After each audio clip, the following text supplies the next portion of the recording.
Welcome everybody to this week's meeting of Space and Time After Quantum Gravity and Beyond Space-Time. This week we have one of the prize winners who won a prize, last year's essay prize for this project, Tushar Menon from the University of Oxford. He's a DPhil candidate at Oxford working together with David Wallace, and we're going to see some of his research today. He generally works on the philosophy of space-time, philosophy of quantum gravity, and more generally in philosophy of physics. Today he will be speaking about desperate spacetimes, call for desperate measures, an argument for superspace realism. Please, Tushar. Thank you very much, Chris. I should really thank you a great deal, Chris, for your flexibility in sort of accommodating me through all of this sort of uncertainty through the visa process. Yeah, it looked until the last minute like this talk wasn't going to happen today. So in a sense, this is the talk that the Swiss government didn't want you to see. Yeah, so I'm going to be talking about this sort of, well, in this case, a kind of specific idea I had about supersymmetry, but with the idea that some of these techniques might be more broadly useful in the context of quantum gravity. If you're watching online, you want to keep up with the slides. I've got a handout available on at this URL. That's my website. It's slightly narcissistic, but that's only because Niels Linnemann has already bought the domain philosopheroffphysics.com. So all I was left with was my name. So thanks for that, Niels. Okay. And yes, also the paper that corresponds to at least the first half of the talk can be found at that address. Right, so let's get started. There are a few things that I'm going to want to sort of hit on briefly in the course of trying to build up this argument that I have. I realize that there are quite a few moving parts, and I do have to skip over some of the sort of technical subtleties and mathematical subtleties, but they're all in a boring appendix at the end, and if any of these things seem kind of sort of sleight of handy, then please do bring them up in the Q&A session. So basically, there are three ideas that I want to sort of address in this talk, and they're all sort of related. And the first is sort of this notion that we have that we ought to be able to identify space-time degrees of freedom in our theories of physics. The question is, why should we care about that? Well, there are several reasons why we might want to identify space-time degrees of freedom as opposed to sort of internal degrees of freedom or some such. You've got sort of canonical debates in the philosophy of physics like substantialism and relationalism, which turn on there being a distinction between space-time and non-space-time things. Sort of even more generally, kind of methodologically, in sort of in for example, metaphysics, if you think of something like modal realism, where you talk about sort of worlds being spatiotemporally disconnected, you need to be able to talk about what spatiotemporal degrees of freedom are. So I think it is broadly uncontroversial that it's interesting to care about space-time. Less uncontroversial is why we should care about supersymmetry, other than the fact that we're in Geneva now and down the road, fingers crossed. But the idea is, I think it's useful to look at supersymmetry, especially useful to look at it from the point of view of philosophy of physics, because supersymmetry is the only way that we can incorporate fermions into string theory. And insofar as we'd like to believe we can do sort of the philosophy of string theory, we'd like to do the philosophy of something that stands a chance of describing sort of the particles that we have in the world. And so I think that on its own is motivation enough to at least consider some of the lessons that we might learn from supersymmetry. Of course, in this talk, I'm going to be completely divorcing it from the context of string theory and dealing with sort of the simplest model of supersymmetry that I can think of. And finally, why should we care about superspace? Now, this is the titular superspace. I'll get into more detail about what superspace is. But basically the idea is, well, we have this formalism of supersymmetric field theories that allows us to construe supersymmetry as some kind of well, in some sense, a space-time symmetry. I'd like to argue that we consider it to be a space-time symmetry in a sort of sufficiently robust sense that we can actually think of this as spatiotemporal. So that's sort of the broad motivation behind this talk. I need to point out three sort of simplifications that I'll be sort of three delusions I'll be laboring under. The first is that so Susie's talk for supersymmetry. The first is that our supersymmetry is rigid. That is to say, it's a global supersymmetry, that it's not gauged. The second is that we're dealing. So these are sort of technical points. If this is unfamiliar to you, you can just this plays no role in the argument. The second is that we're dealing with a non-extended supersymmetry, and finally that we're dealing with a domain in which supersymmetry is unbroken. Just for the purposes of kind of pushing our theory and seeing where it takes us. Okay, so much by way of introduction. Now this talk is effectively in three parts. The first part is the part that I think earns the 5 Einstein rating that I think has scared a lot of people away, and I'm sorry. So it's just going to be a tiny bit about supersymmetry, a bit more about what superspace is, because it's not kind of a standard piece of philosophy of physics.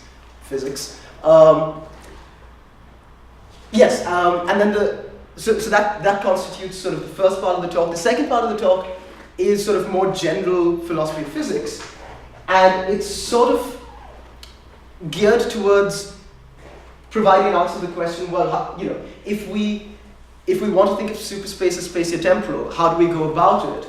And I think a good way to go about that is to try to figure out what it is we mean by spatiotemporal, and that's sort of what the second part of the talk is all about. And then finally, in the fourth section, I'm going to sort of put these two ideas together, see how far we get, and then sort of have an earth-shattering conclusion. Right. So what is supersymmetry? For the purpose of this talk, all we need to know is that supersymmetry is a kind of transformation. It's a purely quantum field theoretic transformation. Purely quantum field theoretic insofar as bosons and fermions are quantum objects.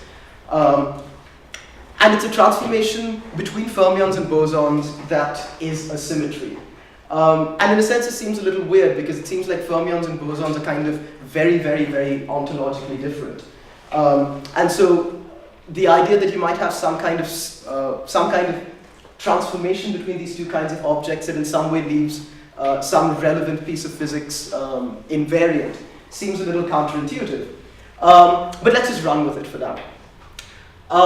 So you can think of supersymmetry as a dynamical symmetry. This is the way in which it's standardly presented. You're given, for example, a Lagrangian density with a bunch of fermion fields and a bunch of boson fields, and you're given some way of transforming the fermions into bosons and the bosons into fermions in such a way that the Lagrangian density remains invariant, possibly up to a divergence term. And the effect of that is it leaves the equations of motion invariant. This is just a standard dynamical symmetry. Of course, as a consequence, it maps solutions to solutions. So this is sort of the familiar way of thinking about supersymmetry sort of dynamically. But what I'm more interested in is the idea that we can think of supersymmetry as a space-time symmetry. And this is not a kind of thing you can do with a gauge symmetry, for example. This is a sort of idiosyncratic consequence of the algebra that defines supersymmetry. Well, at least the algebraic structure. It's not straightforwardly an algebra. And the idea is, well, what is it for something to be a space-time symmetry? If you think about something like, a Poincare symmetry or a Galilean symmetry, whatever, those are transformations that leave some sorts of objects that you think in some way characterize as space-time invariant. And it turns out that we can construe supersymmetric transformations in exactly this way. Well, not exactly this way, but in sort of in a relevantly similar way. That's really all we need to know about supersymmetry. I'm going to spend a bit more time talking about superspace. And I think the easiest way to understand what's going on in the case of superspace is to look at how it differs from our intuitive idea of how we deal with ordinary space. Remember in the introduction I said something about the supersymmetry that we're dealing with being rigid, and sort of the non-supersymmetric analog of that is dealing with just pure Minkowski spacetime as opposed to a more complicated Lorentzian spacetime. So in ordinary spacetime, now, well, this is true not just of Minkowski, but of sort of regular general relativistic spacetimes as well. Events are coordinatized using tuples of real numbers, quadruples for four-dimensional spacetime, more generally n-tuples if you've got a high-dimensional space. And those correspond to your x naughts through your x n minus 1s. And the standard way of thinking about how we define fields on these spacetimes is by considering maps from this base space, from the space of events, into some mathematical space. If it's something like a temperature field, it's into the real numbers. If it's something like a vector field, it's into, say, a vector space of the form R3 or something like that. When you think about things quantum field theoretically, it gets slightly more complicated in terms of figuring out what the exact ontology is. But I'm going to remain neutral on that because I'm not talking about. So when I talk about construing a bosonic field as a map from this sort of space of independent variables to a space of commuting operators, I'm not saying anything about how those operators act on states in a Fox space or anything like that. The only reason I bring this up is because there's this significant difference between how bosonic and fermionic fields work compared to how sort of ordinary classical fields work. In that, however complicated your weird classical field is, it's not going to assign anti-commuting numbers to points of spacetime. What it is for numbers to anti-commute is for xy to be equal to minus yx, where x and y are two numbers. And it's this anti-commuting nature of the fields that sort of, in a sense, defines a fermionic field. It sort of encapsulates notions of the exclusion principle in QFT. But what I'm going to do is I'm going to take the classical limits of these fields. So we sort of moved into QFT and now we're moving back. But we're taking from the QFT one little extra thing that wasn't present in our original classical field theory, which is we're taking this commuting and anti-commutingness and we're bringing it back to a classical field. So now we're dealing with a purely toy theory because we don't actually have a classical analog of a fermionic field. But the reason that this is still useful is it allows us to see what role that sort of anti-commuting nature is playing without getting bogged down in some of the other complications that might arise from other considerations in quantum field theory. So classical bosonic fields are maps into real numbered tuples, and classical fermionic fields are maps into anti-commuting numbered tuples. I'll see a bit more about how we construct these commuting and anti-commuting numbers in a second. Right. So as things stand right now, we've got two different kinds of fields. We've got a map into a commuting bit and a map into an anti-commuting bit. Let's play a game. Let's combine these two spaces in which the fields take their value non-trivially into a larger space. By which I mean don't just glue them together. Glue them together and give them some kind of algebraic structure, which allows you to take two elements from, say, the commuting side and sort of figure out an element of the algebra that they return, two elements from the anti-commuting side, and one element from each side, and combine them non-trivially and see what we can do. The construction is a little involved, and it actually doesn't play a big role in the argument that I'm trying to put forth.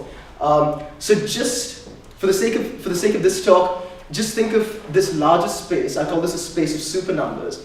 I just think of it as composed of a bit of one half of real commuting numbers and another half of real anti-commuting numbers. There's a slight subtlety to keep in mind over here, which is that the R sub C is different from just a regular R. So when you've got two elements from the anti-commuting side, you can combine them to form a commuting element. So you've got, for example, x1 and x2 from R sub A, and you've got y1 and y2 also from R sub A. Those two can combine to still give you elements that are commuting, but are not themselves real numbers. Real numbers are things like 1, 3, 5, and pi. And you can't construct those out of these anti-commuting numbers. But the real numbers themselves do form a subset of the commuting side of the space. So now if we think about the way in which we use real numbers, we could just think of them as sort of being elements of this larger space in which so you can think of real numbers as just being a subset of the space of real commuting numbers. And in that sense, let's look at what happens to the coordinates of a manifold. So if we think about how we coordinatize a manifold, you're generally thinking of something that's kind of diffeomorphic to R4. But if we instead of using just real numbers, if we consider real numbers to be subsets of the commuting numbers, then we can generalize the coordinates that we use on the manifold to be real commuting coordinates. We can also add anti-commuting coordinates directly to the manifold. And then what happens is you can consider just the ordinary spacetime manifold to be a sub-manifold of this more generalized manifold. I've said manifold a lot, and I'm going to stop saying that, and that's why from now on I'm just going to refer to this as superspace. And this is the superspace, this is the sort of titular superspace of this talk. And that doesn't include the anti-commuting numbers. So it could. So if we think of ordinary spacetime, it doesn't include the anti-commuting numbers. But if at this level we're just dealing with sort of mathematical formalism. We can generalize this notion of an ordinary manifold into a supermanifold.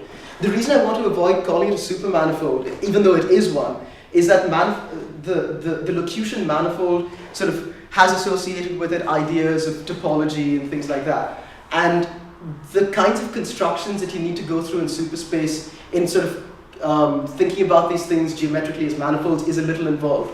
And I sort of just want to avoid getting into that in this talk, so I'll just refer to it generically as a superspace. So as I said, you can think of a field theory as a map from ordinary space-time into a superspace. But we can now generalize this further, because now we've got first of all, we've combined the two spaces in which the fields take their values into a larger field, and we've generalized the base manifold. Now let's consider maps from this generalized superspace into the supernumber space. And let's call those maps superfields. So now, instead of thinking of interacting boson-fermion field theories as maps from ordinary spacetime to, I should have removed supervector space. Just replace that with supernumber space. We can now think of an interacting boson-fermion field theory as being a map from superspace into a supernumber space. But I'll restrict the supernumber space, I'll restrict the target space to just be the commuting section. The reason it's useful to do this is that it allows us to recover some of our more intuitive ideas of bosonic and fermionic fields, as we'll see in a second. The interesting thing now is we've incorporated this anti-commuting behavior that we earlier on had in the target directly onto the base space. So I've introduced a little bit of new notation over here, so let's just spend a second on this. So this is how I'm going to represent superspace. So R4 without this second 4 is just ordinary. Is just an ordinary four-dimensional space-time manifold. With this bar, this means that my anti-commuting side also has 4 dimensions, and my superfield is now mapped from superspace into this real commuting space. I coordinatize the real section of things using my ordinary x's as always, and the coordinates on the anti-commuting side I represent as theta and theta bar. Theta and theta bar are just, so theta bar is the complex conjugate of theta. It's just a simpler way of writing sort of 2 real anti-commuting coordinates.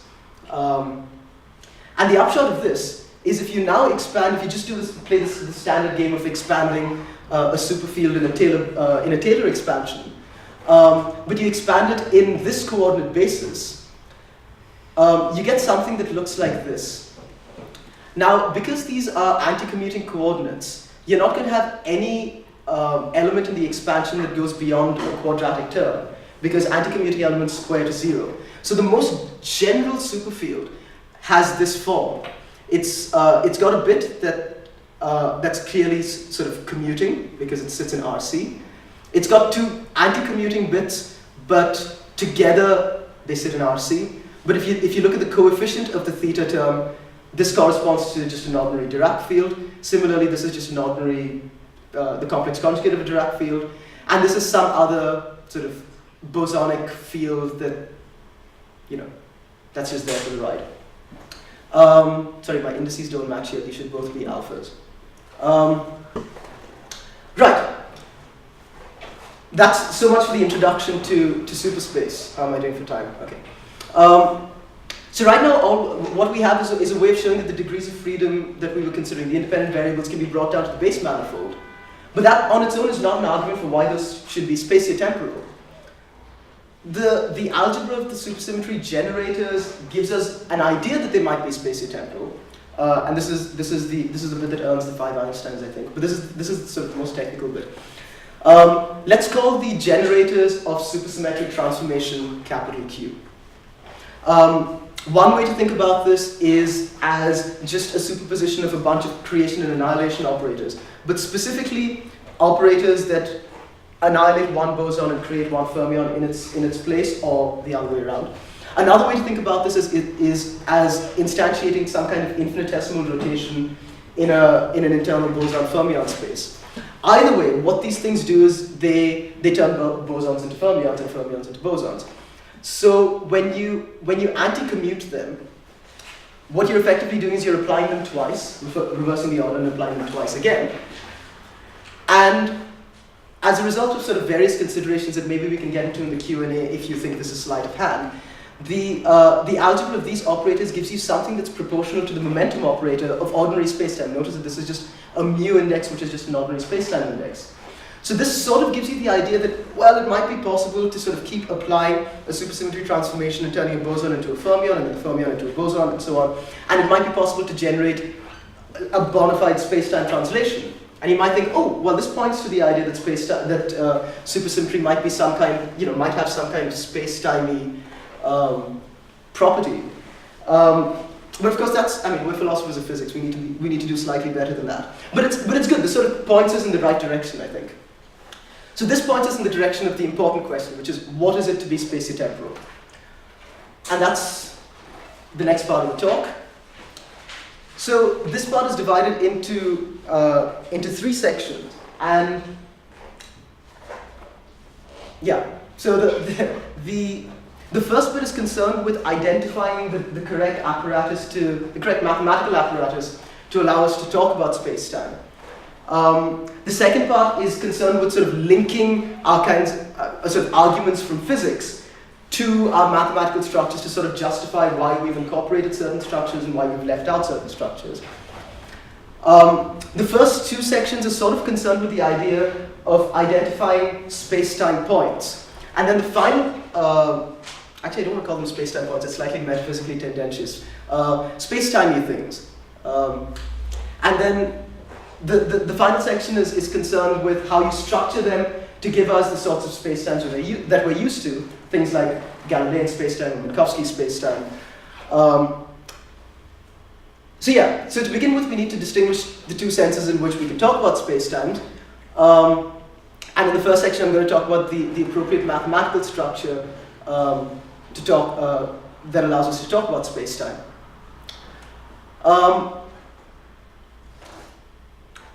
We know from sort of geometric reformulations of things like electromagnetism that it's not enough to say of things that are space-time that they're characterized by being purely geometric, by having a derivative operator defined on them, by having a connection defined on them. That's sort of not enough.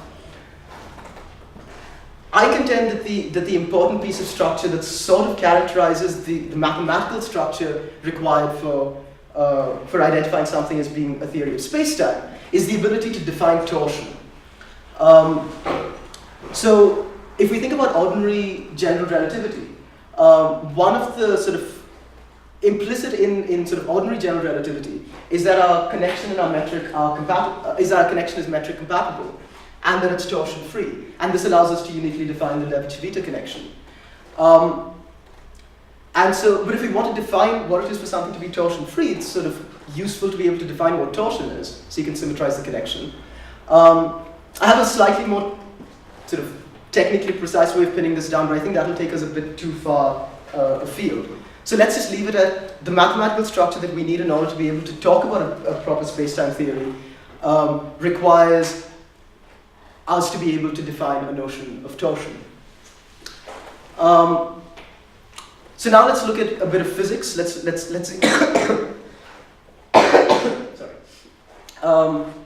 Let's look at how arguments from physics bear on our construction. It's a sort of well-agreed point, at least amongst, I think, many of us in this room, that the notion of space-time only needs to make sense at the level where we have sort of pointer readings and dials and stuff. We don't really need space-time to go all the way down into our fundamental ontology. And so, insofar as we don't require that, the question is, where do we look in order to be able to identify at least phenomenological space-time degrees of freedom, phenomenological geometry? And this is where I'm going to put on my Harvey Brown hat and say it's in the dynamics. It's all in the dynamics. Look at the dynamics. And so the question is, okay, well, we can look at the dynamics. What are we looking for in the dynamics? And that's a non-trivial question. It's sort of, there are several things that we associate intuitively, formally, kind of metaphysically with space-time. And the question is how many of those properties are sort of really, I don't want to use the word essential because that's again sort of metaphysically loaded, but how many of those are sort of important characteristics of space-time and how many of them are dispensable?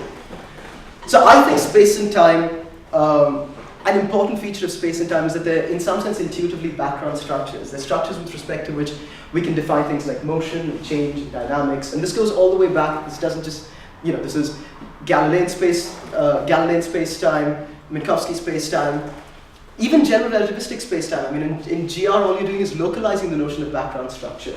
You're not getting rid of it. And so, yeah, so I think that's an important sort of intuitive characteristic that we'd like to hold on to.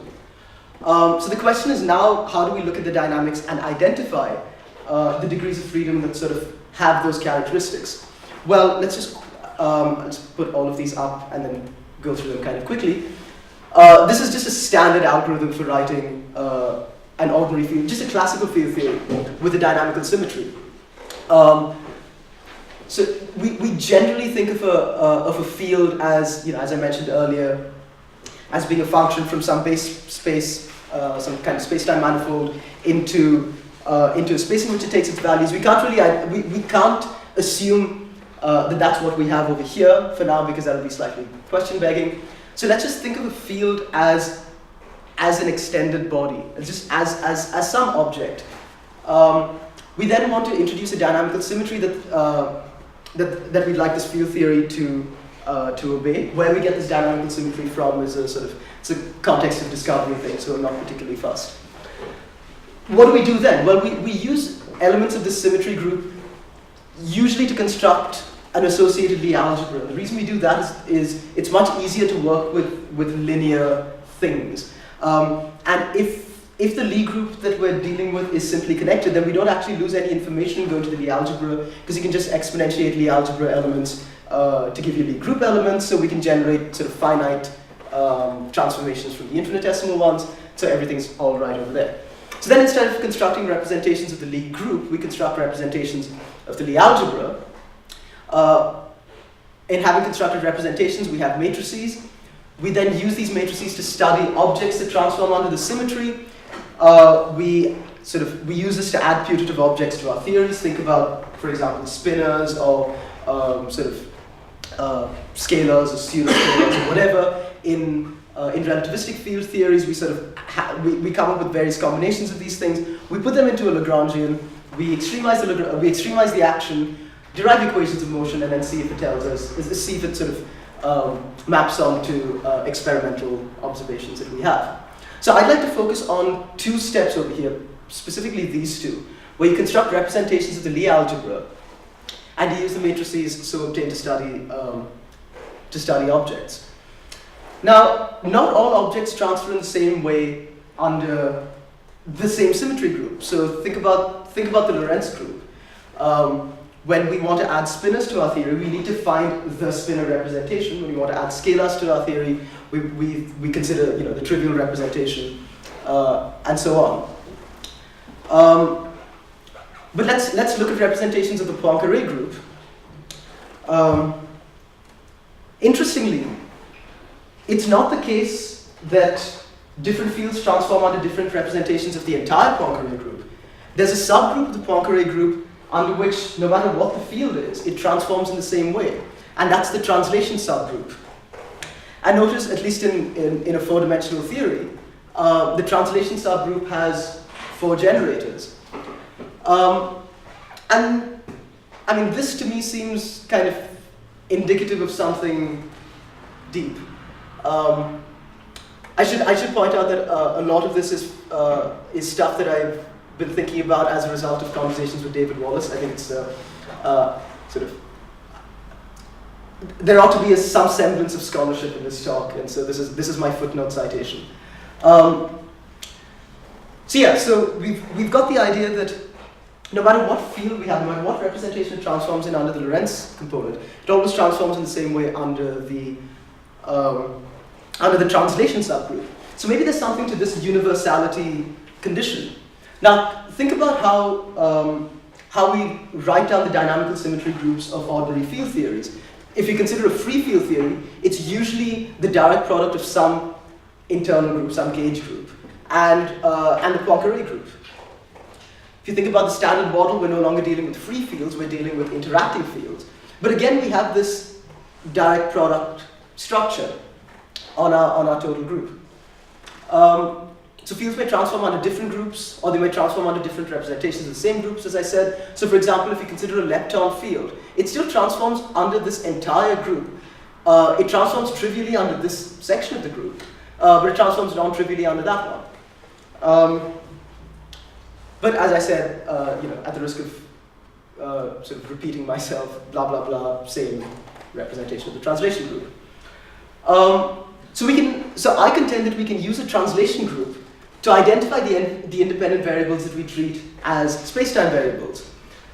By that, all I mean is, if you look at the component of the symmetry structure under which all fields transform in the same way, you then consider the transformations, the infinitesimal transformations that those generators generate, and you identify those variables as being your spacetime variables. And you're sort of done. So now we have spacetime variables. So that was the second sort of subsection of this. We now want to figure out how to structure this sort of bag of sort of spacetime powder that we have. And I think this is where it's useful to consider some of the work that Eleanor Knox has been doing in arguing for functionalism about spacetime. I propose a slight generalization of her program, but I mean the idea is basically the same. And apparently this is not widely agreed, but I think this is all sort of tacit in some sense in Harvey Brown's approach. But you can shout at me about that if you don't agree. So Eleanor works geometrically, as is sort of standard in spacetime. So let's look at what she says. So Eleanor says what it is to be a spacetime degree of freedom is to play a role in defining inertial structure. More specifically, she says that the spacetime degrees of freedom are the degrees of freedom required to define inertial frames. I think that's a little too restrictive. And if you look at her characterization of what it is to be an inertial frame, it's all three of these things, which I'll just read out very quickly. The first is that inertial frames are frames with respect to which force-free bodies move with constant velocities. This is just sort of Newton's first law and its generalizations. The more sort of the interesting restrictions, and Eleanor has this in order to rule out certain kinds of underdetermination in the formulation of spacetime theories. I think she has in mind ruling out a sort of arguments from Kretschmann-style constructions, which is why she has this clause, which is that the laws of physics take the same form, a particularly simple one, in all inertial frames. Now, I think there's a strong reading and a weak reading of that. I think the strong reading is that the particular simple one is the Minkowski form, the special relativistic form. The weak reading is that it takes a simple form that's just, you know, and how you cash out particularly simple in that sense is sort of up to you. And then the final constraint is just that all bodies and physics pick out the same equivalence class of inertial frames, which sort of makes sense. You don't want your I mean, to use a phrase that I think Harvey would abhor, you don't want your different particles to be traveling along different grooves in space-time. So there's a sense in which it's pretty clear that Eleanor's the second and third of Eleanor's points are guaranteed by the strong equivalence principle. Almost definitionally, it seems like you could actually define the strong equivalence principle just as the requirement that these two conditions hold. But there are several arguments for sort of violations of the strong equivalence principle. I mean, you can find them in things like Misner, Thorne, and Wheeler, but I think a particularly interesting argument comes from a forthcoming, possibly already out by the time this video goes out into the world, paper by James Reed and Harvey Brown, and I think Dennis Lemkuhl is involved as well. Sorry, that wasn't meant as a slight against Niels. That was totally meant as a slight. Yeah, so yeah, we'll call this Reed and Brown's argument because I think James is slightly more embarrassed about having his name in front. So yeah, so this is Reed, Brown, and Lemkuhl, or Brown, Reed, and Lemkuhl. Suggests that there's a violation of the strong equivalence principle in just ordinary classical Maxwellian electrodynamics. I can go into the details of what that argument is, but suffice it to say it's a good argument, and Maxwellian electrodynamics violates the strong equivalence principle. The question is, can we still have inertial structure? And I think the answer is yes. We may not have inertial frames because I think the notion of a frame depends on having an ability to write down suitable coordinates, and I think that's not necessarily guaranteed by having inertial structure.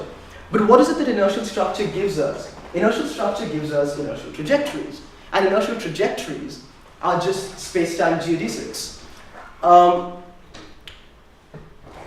I'm now going to restrict myself to sort of regular general relativity in which we have metric compatibility. So there are two ways in which you can define a geodesic. It can be the path of the shortest distance between 2 points, or it can be the straightest path between 2 points, and those two need not be the same on a given space. Yeah, this is what it said.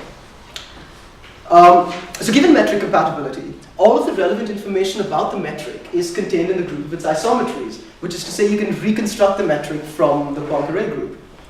So all we need for the local inertial structure that Eleanor thinks is characteristic of spacetime is local Poincare invariance.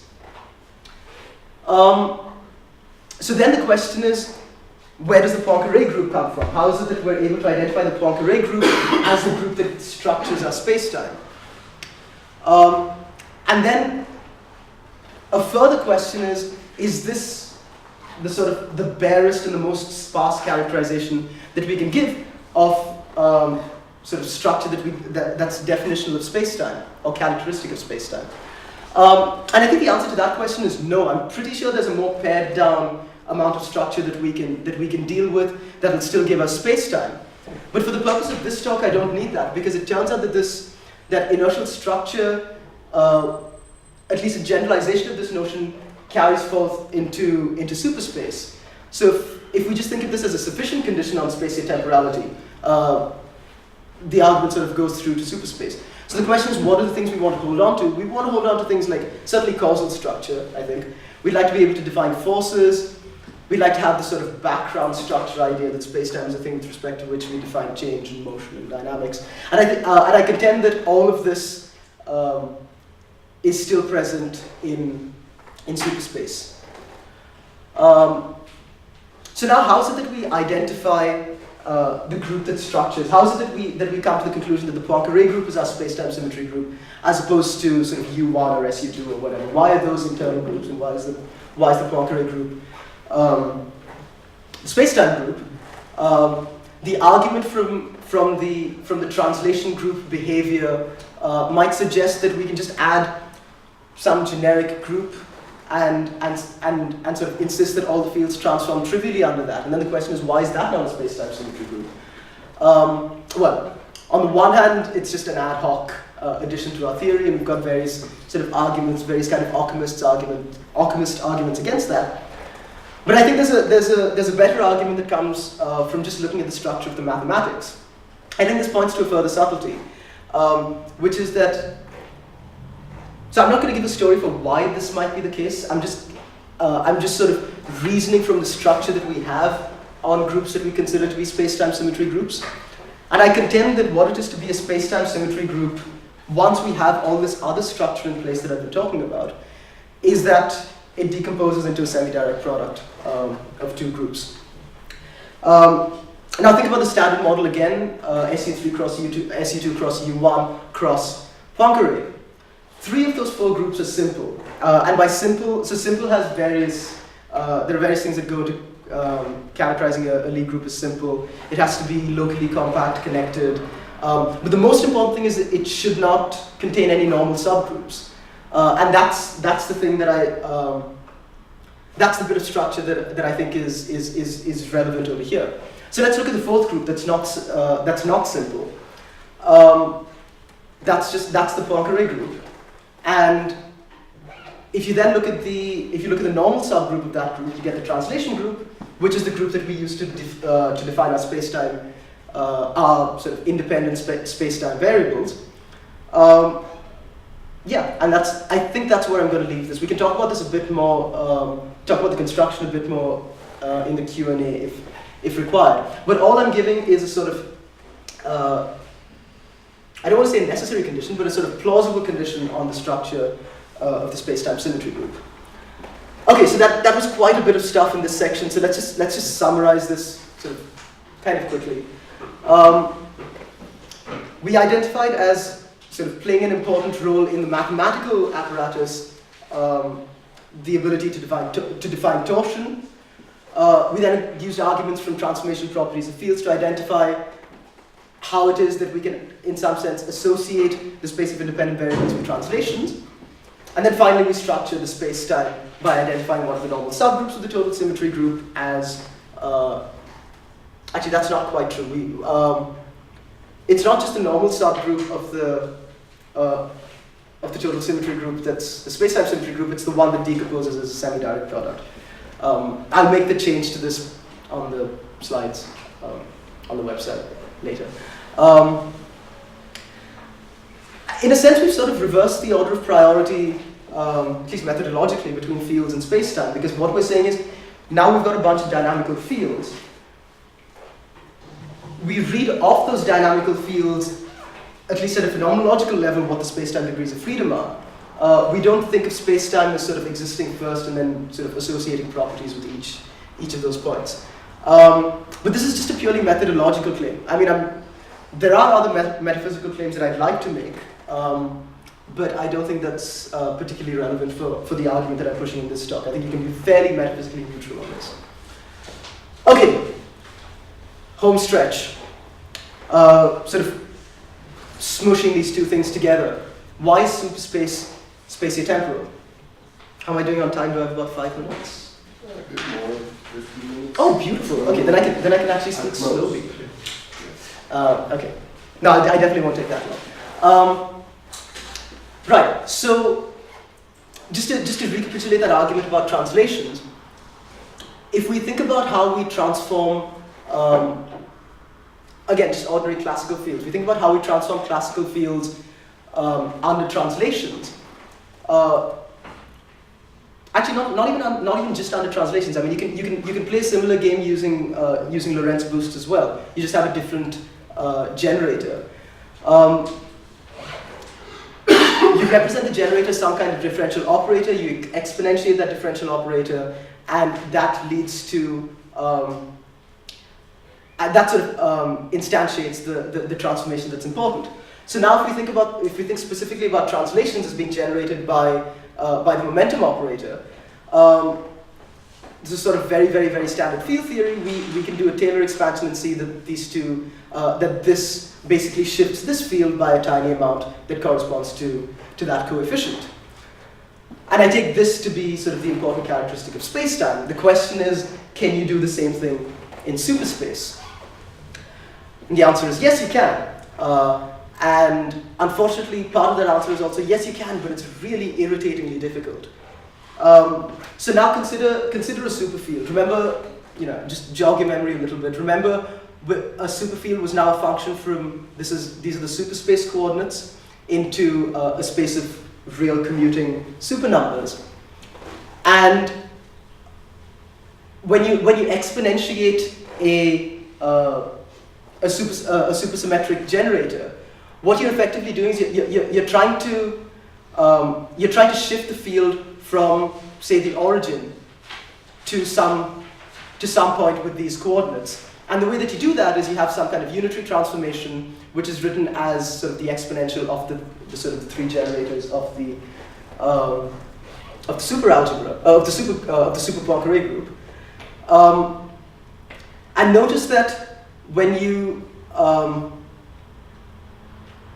notice that there's a slight ambiguity in the ordering over here, which is kind of important, because whereas in the ordinary space-time case, everything just sort of commutes and everything's really nice, we've got these anti-commuting generators over here, so it's a non-trivial task to figure out the best way to order them.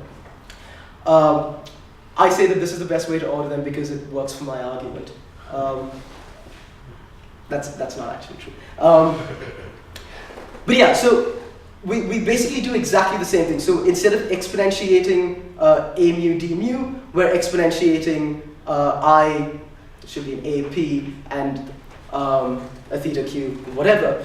And what we end up with when we do the Taylor expansion again is, so this A displacement is generated as always by the momentum generator. These weird Grassmann, these weird anti-commuting supernumber things that we add, they turn out to be infinitesimal and not particularly, they don't mess up our interpretation in any significant way. But most importantly, the Q and the Q bar generates a translation in the theta arguments in exactly the same way as the d mu generated a shift in the x. And so insofar as we've got a good story to tell about how we can identify space-time degrees of freedom in ordinary space-time, I contend that we can tell exactly the same story, generalized a little bit, and arrive at a spatiotemporal interpretation of superspace. So that corresponds to kind of the second step, the sort of how do we arrive at the kind of powder of superspace points. The final step is structuring this superspace. And if you look at just a generic supersymmetric theory, the symmetry structure, the symmetry group of that theory is some kind of gauge group, direct producted with now the super Poincare group, which is just a generalization of the Poincare group to be in such a way that it's the semi-direct product of Lorentz transformations and now these super translations as opposed to just ordinary translations. So the super Poincare group splits into the semi-direct product of the Lorentz group and the super translation group. And notice that means it's got the right structure to play the role of a space-time symmetry group, according to the characterization that I gave earlier, which is semi-direct product, fields transform in the same way under the normal subgroup. All of that, it just goes straight through in the supersymmetric case. And just as the Poincare group gives us the sort of structure that we intuitively associate with space-time that I mentioned earlier, the super Poincare group does in the superspace case. What more is there to being spatiotemporal? I say nothing. So that is to say, I say that there is nothing. I don't say nothing. So yes, so to conclude on the functionalist approach, as Eleanor sort of has said many times, you just need to identify local inertial structure. On my algebraic approach, we recover Eleanor's sort of geometric functionalism, but we're also at liberty to make claims about things that are not obviously, immediately, manifestly spatiotemporal. For example, superspace. And this seems to me to be a good thing.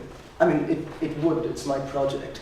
But yeah, so I think the upshot of all of this is we don't need to worry about identifying sort of fundamental spatiotemporal degrees of freedom. I mean, there's a whole separate argument for why I don't think that that's even unproblematically possible. So insofar as we're just given sort of phenomenological spacetime, which is given dynamics, we just need to look at the dynamics with some prescription. I suggest that the prescription has two constraints: the sort of universality constraint on the field behavior, the semi-direct product structure on the symmetry group. And this allows us to make as much sense of a spatiotemporal interpretation of superspace as it allows us to make sense of a spatiotemporal interpretation of sort of ordinary Lorentzian or Minkowski spacetime. But that was just an argument. I mean, so what I presented is just an argument for supersymmetry. I think if you pare down the structure in a sort of interesting way, I think it's possible to sort of apply this more broadly to other sort of ideas in quantum gravity, and sort of possibly help identify what it is that the spatiotemporal degrees of freedom are in those theories as well. That's sort of my outlook, my broad outlook section of the conclusion, and I believe that's all I have to say. So thank you.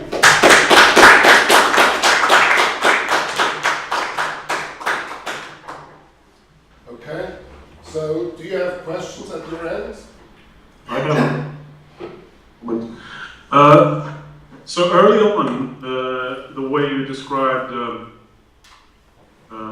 superspace, the way you wrote it, you kind of said that R4, the ordinary R4, is a superspace.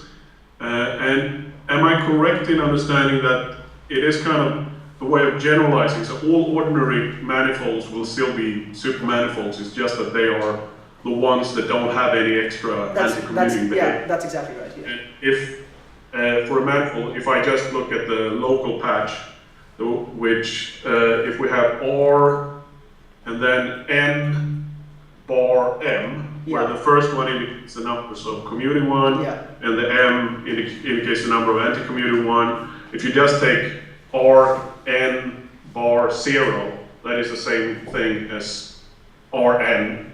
And the reason for that is because if you have 0 on the anti-commuting ones, you can't construct any kind of weird, non-standard commuting things. So this is just, so that makes sense. So in that sense, all traditional manifolds are still supermanifolds. You're kind of just extending it rather than kind of similar to how a real number is still a complex number, even kind of. So okay, so that is right. That's exactly. You're nodding. Can you? To go. Yes. Yes, you're agreeing. Okay, thumbs up. Sorry, I've been muted, so we sort of have to do the sign language thing. But yeah, Casey, I mean that's absolutely right. That's yeah. Okay, well maybe that leads nicely to my question then. Can you hear me? Yeah. Okay. So to sort of continue a disjointed conversation, when you gave a previous version of this talk, you were saying that in the non-relativistic case, what you would end up with would be essentially like a copy of SO3 at each spatial point. And then in the relativistic case, it would be your SO4, the Lorentz group. And earlier you classified a space-time symmetry as a set of transformations which lead to invariant certain geometric objects. So in the case of SO3, that would be circles.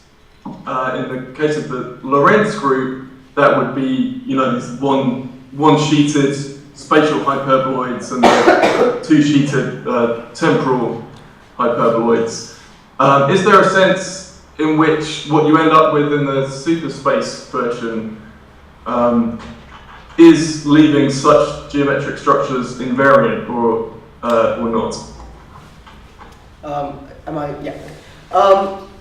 So I think, so when I mentioned the thing about sort of reconstructing manifolds from the sort of symmetry Lie groups, I said something like you can think of Minkowski spacetime as the left coset space of the Poincare group quotiented by the Lorentz group, and that was a sort of relativistic analog of you can think of Euclidean space as what was it? As I forget what the analog of I forget what that exact construction was. But in the Minkowski case, I think that was slightly different from saying that that a space-time symmetry is something that preserves an absolute geometric object, in the sense that it preserves a different geometric object. So the space-time symmetry preserves the Minkowski metric. The construction using the left coset spaces basically quotients out. Quotient is the wrong word, but basically quotients out it basically identifies all directions that are related by rotation to give you back a space-time point. And then from that you because you haven't identified all points that are related by a translation, that translation will then just give you all the points in this direction. That the other translation will give you points in this direction, and so on. And then the absolute object that's preserved after that is a metric that's defined later on sort of this quotient space. So it's not the case that that thinking of this as a space-time symmetry is going to preserve things like circles in the Euclidean case, yeah, or like hyperboloids in the Minkowski space. I think those are two different levels of structure. Okay, yeah, that's helpful. Thanks. So, I have a question. And the question is about what is really the upshot for quantum gravity supposed to be precisely. Is it that the construction of superspace, and of course, with all the reassurances that this is spatiotemporal and just enough of the relevant senses, that this itself is giving us a sort of a road to quantum gravity? Of course, if that's the case, we would first expect to have, not looking at classical supersymmetries between classical bosonic and fermionic fields. We'd have to do a quantum version of that, etc., etc. Yeah. Or is it sort of more abstractly that, forget about that specific recipe, just look more generally at your theory and the dynamical symmetries you find there, and the structure of the symmetry group. And if you have a theory that satisfies these two conditions, which may be very different from having to do anything with superspace, yeah, as long as it's universal in the right sort of way, and as long as the relevant dynamical group that decomposes in the right sort of way, then that's enough. So what is the claim precisely? So it's definitely more the latter. So the project actually started as a project sort of geared towards the former, and it sort of morphed into this, because I think so. The project started basically as a result of reading this quote in Robert Weingard's Philosopher Looks at String Theory, where he talks about whether supersymmetry gives us this some kind of idea of ontological unification, and that hinging on how realistically we can interpret superspace. So this started off very much as a kind of, well, let's see how we can let's see what specifically supersymmetry could tell us about sort of theories of quantum, this one specific theory of quantum gravity. And for a long time, that seemed to me to be it seemed to be kind of a localized project in that sense. It was just let's look at superstring theory, or other sort of toy classical theories, and see what role the sort of superness is playing. But no, I think you're completely right in identifying the larger aim of this project now, which is exactly what you said. What the second thing you said was, which is, now. So on this construction, I've said, well, the spacetime symmetry group will be the Poincare group, because for two reasons, right? There's a kind of formal reason, which is, it's got the right decomposition structure, but a sort of a more physically motivated view is, well, that the Poincare group has all the information about inertial structure. If it turns out that I don't need that much structure for some other, in order to characterize something else as space-time, supposing I need just kind of conformal structure, and I don't want to rule out the idea of calling that the symmetry group. So the idea of using this, the idea of using Superspace was just a kind of first case study in trying to apply this idea, which I'd like to generalize to sort of other theories. Once it becomes more obvious to me what kind of things we want to hold on to when we talk about space-time. And in a sense, I don't know. In a sense, I worry that maybe it's getting it the wrong way around, because if I sort of antecedently say things like, "Oh, I wanted to hold on to this structure or that structure," it sort of seems like I'm arguing kind of circularly. So I want to basically just see what kind of legs this argument has in sort of being applied to other theories of quantum gravity. Okay, good, that's very helpful. I mean, obviously that fits very nicely with our lines of thinking, according to which a functionalist approach to space-time is really appropriate for understanding the relationship between fundamental theories of quantum gravity, or tentative fundamental theories of quantum gravity, and general relativity and its relativistic spacetimes. And in that sense, I then interpret what you propose as a particular version of functionalism, sort of a particular proposal. Yes. I mean, I sometimes, sort of in other talks, I've called this algebraic functionalism. I left that out today for no real reason. Okay, thank you. Other questions in Geneva or Chicago? I have a comment, I think. It might be just the same thing I said the last time and we've talked about before, but that was in this kind of talk form. But the way in which the thetas are variables is something that is not really discussed. You don't bring that up. We discussed that kind of separately, that they are, even though they're kind of well defined, it's simple to define these algebraic properties and how you kind of calculate those things, but what the individual thetas here are and what they vary over is something I think deserves to be spelled out, because it's typically always hidden because you don't really need to do it. Yeah. But in some sense, to answer that question, whether it's spatiotemporal or not, I think that question should be addressed, because when you spelled that out the last time, it turned out that the thetas were much more complicated than one would think. They were some kind of infinite dimensional algebraic space that you had to kind of use to actually spell out what they vary over. And I'm worrying that aspect of it might kind of be a reason for not thinking it spatiotemporal or something like that, or at least not identify the number of spacetimes in terms of, oh, we have n commuting dimensions and m anti-commuting dimension, if those individual anti-commuting dimensions are each kind of at a deeper level, infinite dimensional, something like that. Yeah. So one of the things that I wanted to as you said, we've spoken about this before.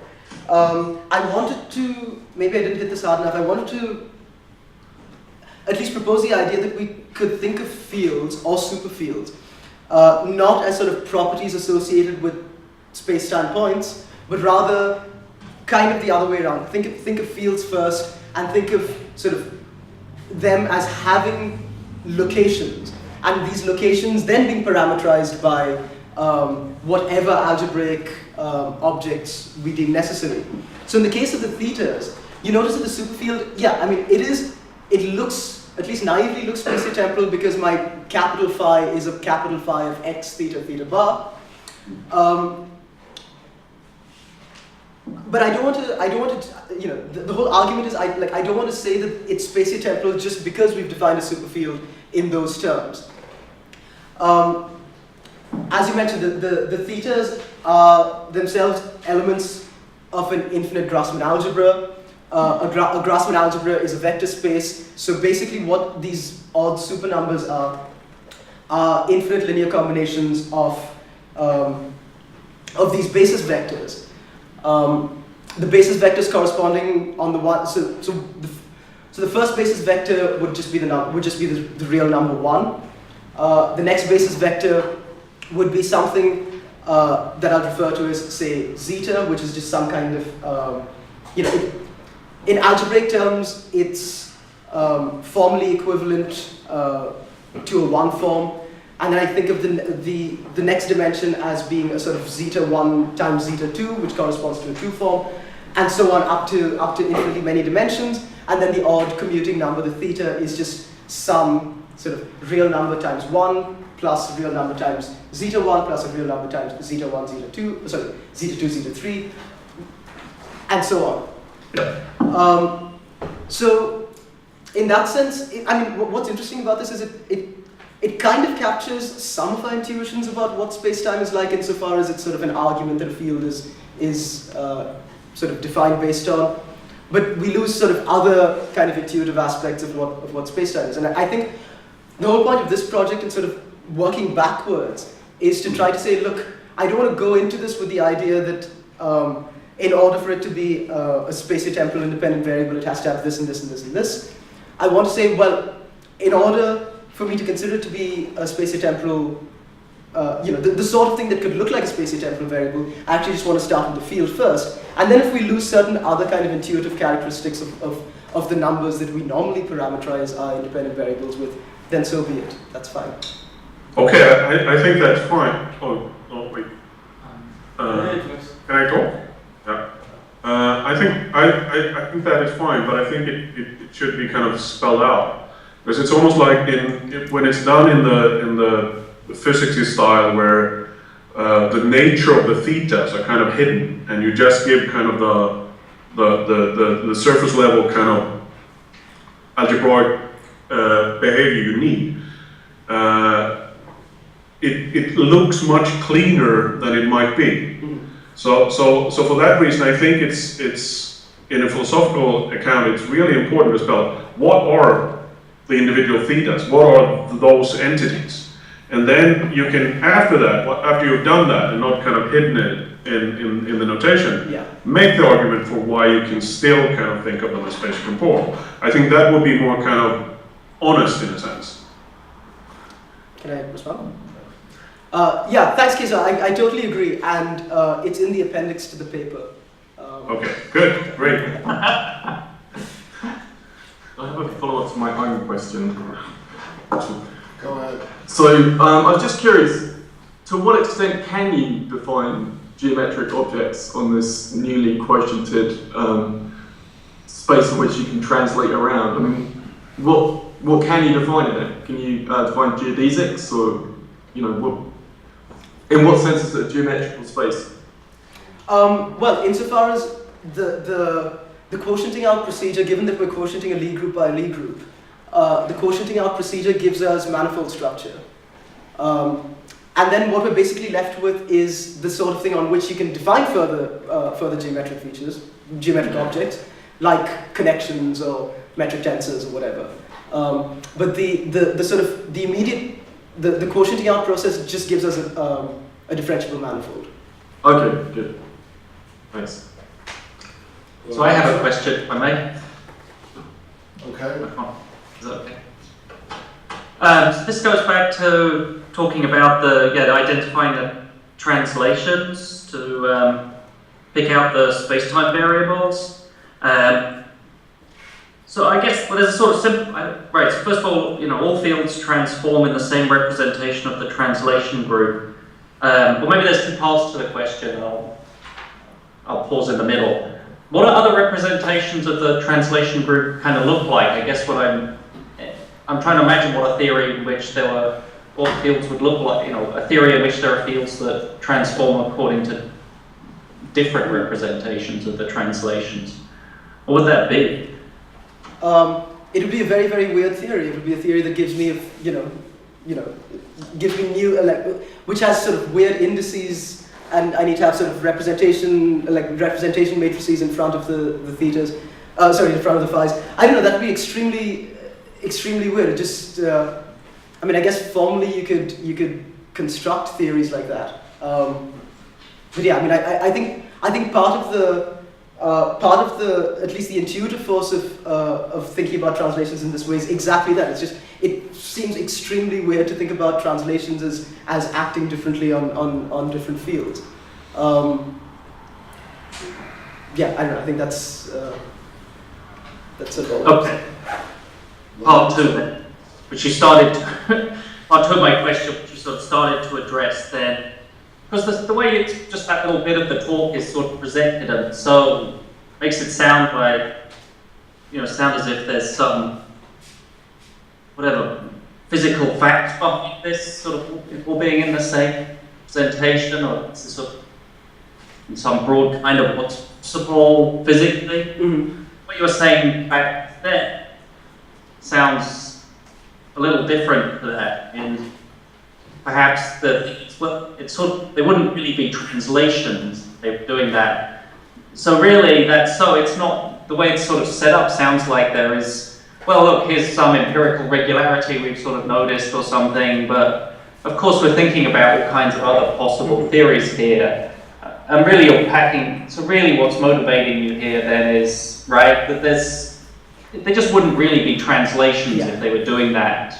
Right? Isn't that so then there has to be some more primitive sense of what space-time actually is that's tied to translations. Is that fair enough? No, I think that's completely fair. I hadn't thought of that. Yeah. Thanks, man. Just make a note of that. That's it. Okay, well, thanks. Okay. Cool.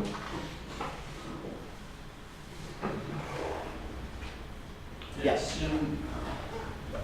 In some slides, and namely in the subtitle, we talk about superspace realism. Mm-hmm. And the way the notion of realism are understood is that you're arguing for the existence of something. Mm-hmm. So it would seem that you're arguing for the existence of superspace. But in your talk, it's not really, it just seems to be assumed that there is such a thing. And then you have criteria for being a space-time. Could you clarify for me? Yeah, sure. So the use of the term realism is basically sort of consistency with the literature, and specifically so the Vanguard paper that I mentioned earlier talks about a realistic interpretation of superspace, and so that's really the only sense in which I want this to be a quite, I might want it to be a quite sort of metaphysically neutral phrasing and not have it turn out to be that way. But really all I mean by superspace realism is sort of taking superspace seriously. I'm taking these extra coordinates seriously. I mean, there's nothing more, at least at this stage, there's nothing sort of deeper than that. So I have a question about the structure, the fundamental structure of the theory, and so it may have some sort of structure as a semi-direct group, but one of its parts may not be the Poincaré group or something that resembles the Poincaré group. For instance, if the fundamental space-time or whatever structure it is a discrete structure rather than a continuous structure, presumably, these groups may look very different from the kind of groups that we're used to from these sort of theories. So what do we do in that case? What does it take for it to be sufficient to give rise to space-time? That's a good question. I don't know. I think something like, I mean, perhaps, I mean, one thought might just be, well, if we do have further symmetry groups that are not, for example, Lie groups themselves or whatever. If we have a sort of a fundamental ontology that has sort of a sort of discrete structure, and the symmetry groups then are no longer Lie groups. All I need in order to be able to identify space-time then is to be able to talk about it's to be able to talk about the dynamics at an emergent level. And it might turn out then that something like the Poincare group or whatever other group is not a symmetry of the discrete sort of underpinnings.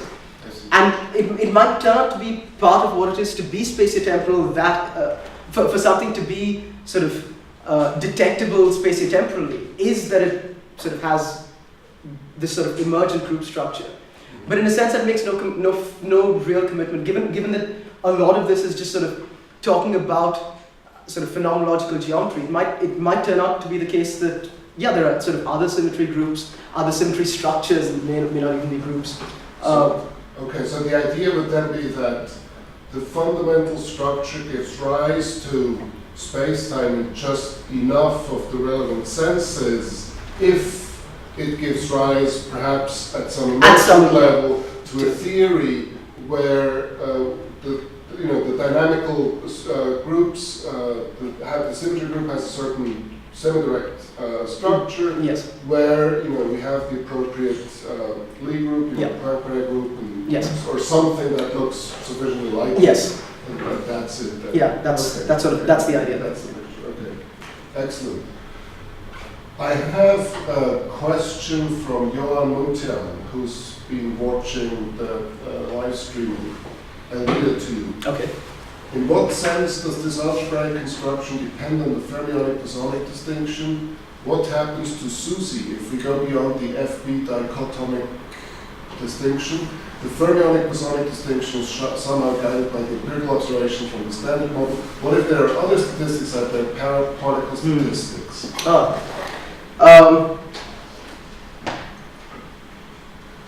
I mean, in a sense, this completely depends on the binary distinction, because it's the binary distinction that structures the algebra, and it's the structure of the algebra that gives you it's that Q dagger anti-commutator that gives you the momentum. So in the argument that I've given, the argument that I've given might generalize to sort of further kinds of particles, but it would sort of be this sort of space-time interpretation of those would then just be contingent on the algebraic sort of form that those dynamics take. But yeah, as it stands over here, it very definitely requires there to be sort of only bosons and fermions and the transformation to go between them. Yeah. Are there any more questions in Chicago? Okay. Well, just a very small one.